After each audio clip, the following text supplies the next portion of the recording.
Hello friends, આજે આપણે લગ્ન પ્રસંગમાં રસોઈયા બનાવે તેવું કાજુ કારેલાનું શાક બનાવીશું. આ શાક જો તમે આ રીતે બનાવશો તો તે ખાવામાં બિલકુલ કરવું નહીં લાગે. તો તમે એક વખત આ રીતે કાજુ કારેલાના શાકની રેસીપી જરૂરથી ટ્રાય કરજો. ફ્રેન્ડ્સ, તમને મારી રેસીપીઓ સારી લાગે અને હજી સુધી મારી ચેનલને સબસ્ક્રાઈબ નથી કરી તો પહેલાં સબસ્ક્રાઈબ કરી દેજો. તો અહીંયા મેં 300 થી 400 ગ્રામ જેટલા કારેલા લીધા છે.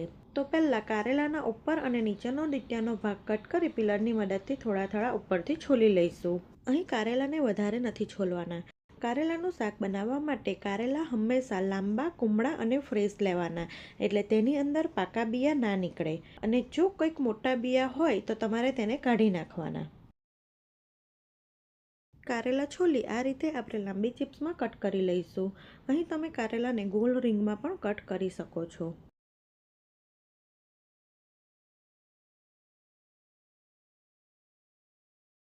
અહીં મેં કારેલાની ચિપ્સ કરી છે. તો જે લાંબા કારેલા છે તેને વચ્ચેથી 2 ભાગ કરી તેની લાંબી ચિપ્સ કરી લેવાની. જો કોઈ કારેલામાં આ રીતે મોટા અને કડક બિયા હોય તો તમારે તેને કાઢી નાખવાના. તો અહીં મેં બધા જ કારેલાને છોલી તેની અંદર જે પાકા બી હતા તેને કાઢી લીધા છે. તો હવે આપણે તેની ઉપર 1 ચમચી જેટલું મીઠું નાખીશું અને મીઠાને કારેલા સાથે સારી રીતે મિક્સ કરી દઈશું.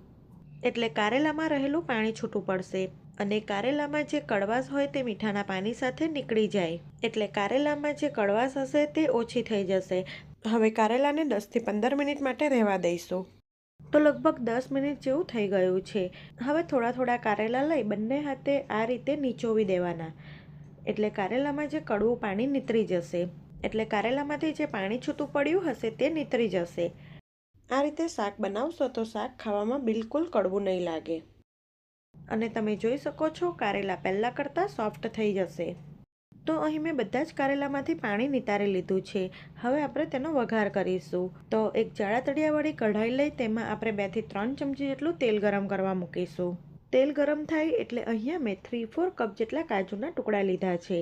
તો આપણે તેને થોડા ઉમેરી આછા ગુલાબી રંગના થાય ત્યાં સુધી તળી લઈશું.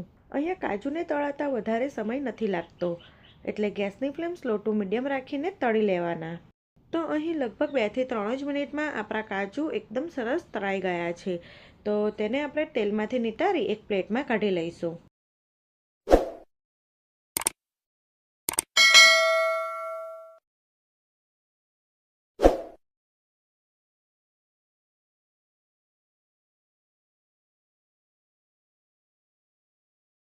તો અહીં બધા કાજુ તળાઈ ગયા છે.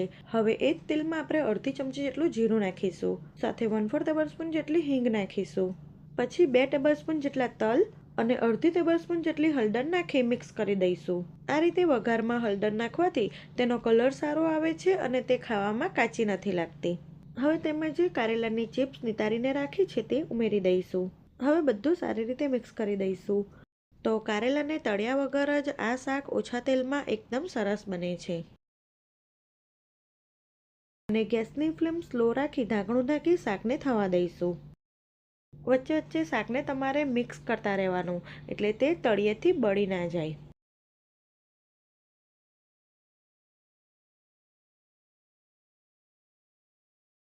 ફરીથી આપણે ઢાંકણું ઢાંકીને શાકને થવા દઈશું. દર 2 થી 3 મિનિટે શાકને વચ્ચે તમારે મિક્સ કરતા રહેવાનું.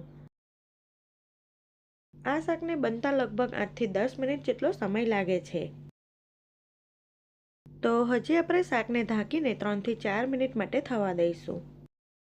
તો હવે શાકને થતાં લગભગ 7 થી 8 મિનિટ જેવું થઈ ગયું છે અને શાકને વચ્ચે મેં 1 થી 2 વખત મિક્સ કરી દીધું હતું. હવે કારેલાની ચિપ્સને ચમચાની મદદથી કટ કરી જોવાની.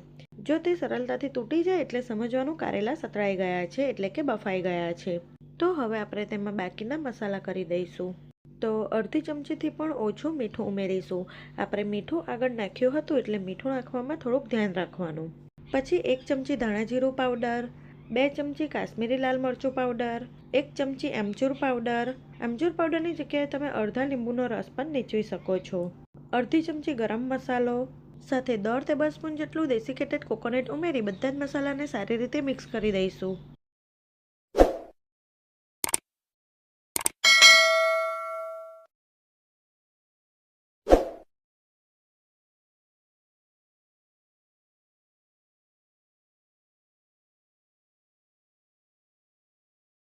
પછી 2 થી 3 ચમચી જેટલો ગોળ ઉમેરીશું. અહીંયા મેં નરમ ગોળ લીધો છે એટલે તે ઝડપથી ઓગળી જશે. જો તમારી પાસે કડક ગોળ હોય તો તમારે ઝીણો સમારીને ઉમેરવાનો. હવે ગોળને સારી રીતે મિક્સ કરી દઈશું અને ગેસની ફ્લેમ એકદમ સ્લો રાખી 2 થી 3 મિનિટ માટે થવા દઈશું.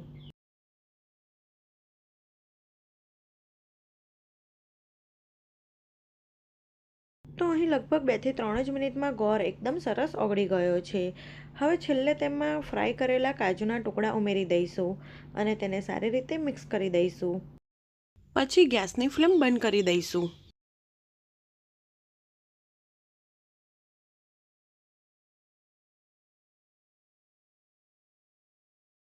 પછી થોડાક ઝીણા સમારેલા ધાણા નાખી મિક્સ કરી દઈશું. તો અહીં રસોઈયા બનાવે તેવું કાજુ કારેલાનું શાક બની ગયું છે. આ શાકને તમે રોટલી, ભાખરી, પરોઠા સાથે સર્વ કરો. તે ટેસ્ટમાં ખૂબ જ સરસ લાગશે. જો તમે આ રીતે કારેલાનું શાક બનાવશો તો તે ખાવામાં બિલકુલ કડવું નહીં લાગે. જો તમને મારી રેસીપી ગમી હોય તો મારી ચેનલને સબસ્ક્રાઈબ કરજો. Thanks for watching.